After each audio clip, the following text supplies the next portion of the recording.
I'm your host, Muna, and we're gonna just hit a little bit about the school, the accusations that's coming out, your trips and your travels, and the things that you want to do in the future.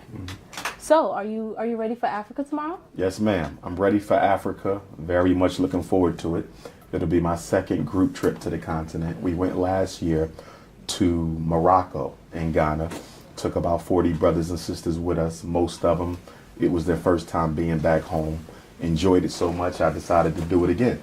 And so this year it's going to be Egypt and Ghana. Looking forward to that. I've never been to Egypt, but I'm a big fan of the antiquities of Kemet. So I'm looking forward to that. And it's just going to be a very, very powerful time. While I'm there, I'm going to be investigating different things. Most primarily would be the potential of erecting the Fred Douglass Marcus Garvey Academy there. But looking forward to it. I'm very exhausted. A lot has been going on the past couple of months. So I just need a break. So I can't wait to get on that airplane tomorrow and just sleep. It's an evening flight, so I'll be able to rest up really, really well. But looking forward to getting back to Africa, getting back to Ghana, and reconnecting to that ancestral energy. Okay. Why do you feel like these trips are so important? Well, number one, I look at Africa as the spiritual battery for all African people. That's home. And just like with any battery, you can never really charge until you are connected to a platform that was designed specifically to recharge your energy. That's what Africa is for us. We spend so much time away from Africa dissipating our energy. I think it's important that we go back at least annually to recharge that spiritual battery, that cultural battery, that intellectual battery. I think that going to Africa changes people's lives. I know it changed mine. The first time I went, 2005. Of course, I've been back almost 10 times since. Been about 10 different countries now.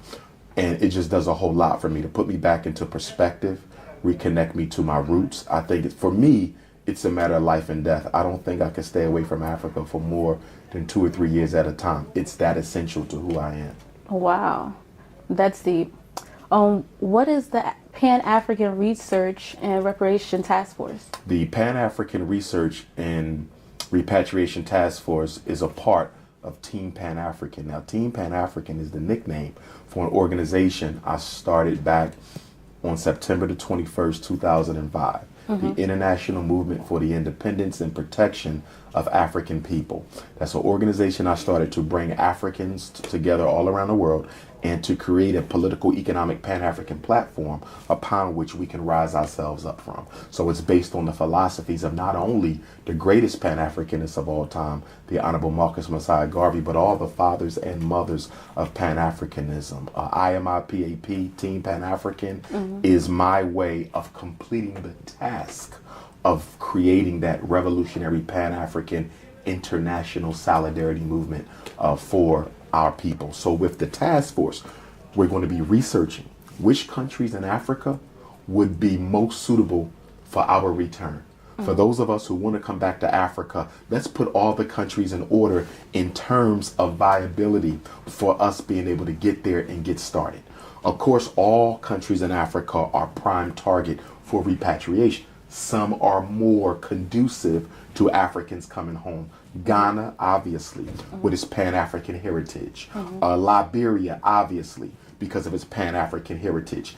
Kenya, because of its development. South Africa, because of its development. So there's some countries that kind of stand out more than others. And because most of us in America are monolingual, we only speak one language. Naturally, it would be easier to repatriate to a country that unfortunately was colonized by the British because they also speak English. So I would have an easier time adjusting to Liberia than I would Senegal. Even though I love Senegal, I don't speak French or Wolof. So these are the type of things we need to look at. The stability of the government, because we would hate to repatriate to a country only for it to be thrown into chaos because of a coup. You see, so we want to look at stability, safety, and of course, economic opportunity. Where can we go and make the biggest impact for our people in Africa and around the world? Because in going to Africa, we're not just going to help Africa, we're going to help all African people. It's a Pan-African perspective. So would it be better to get into education in Nigeria?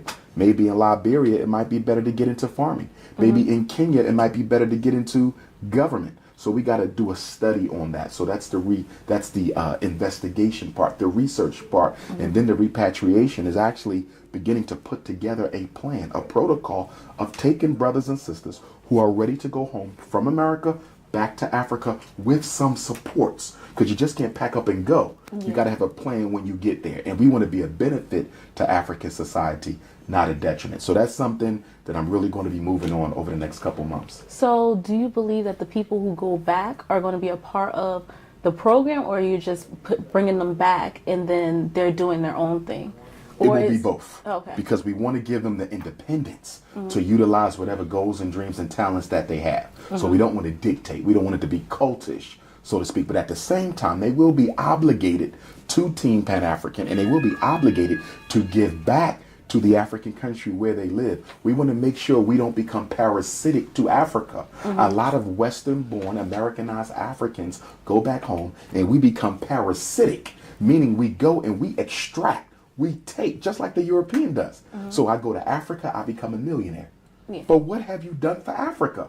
You're just a white man in a black face. You've done nothing different. The people there, how many are you hiring? What are you paying them? How are you investing in the community? So you mean to tell me you just went over there to extract and exploit Africa? We don't want that. And so our legal team will make sure that anyone who repatriates to Africa under the banner of Team Pan-African is going to be a support for Liberia, a support for Ghana, not an exploiter. Okay, Africa doesn't need to be recolonized by Americanized Negroes. You understand? We're not going to recolonize Africa. We're going to, help Africa as we help ourselves. Okay. Well, in there you mentioned a cult. Some people call your followers a cult. Yes. How do you feel about that? The reason those who support my work have been labeled a cult is because they are very, very courageous in their defense of Dr. Umar Johnson. And when you look at any of our great organizers, if you look at the Honorable Marcus Messiah Garvey, if you look at the Honorable Elijah Muhammad, if you look at Dr. Malachi Z. York, if you look at Huey P. Newton, all the founders of the Rastafari, all of these leaders, these great African men, organizers, had people around them whose job was to protect the vision. You have to have that. It's no way Dr. Umar Johnson can build and then also be responsible for defending and protecting the movement as I build it. I'm actually honored. I'm actually grateful and thankful that I have so many African people around the world, many of whom I've never met and don't know personally, who are willing to speak up for me and protect me. So when people call my followers, my supporters, because I don't like to use the term followers, they support my work because we're all on the same level and the same vision.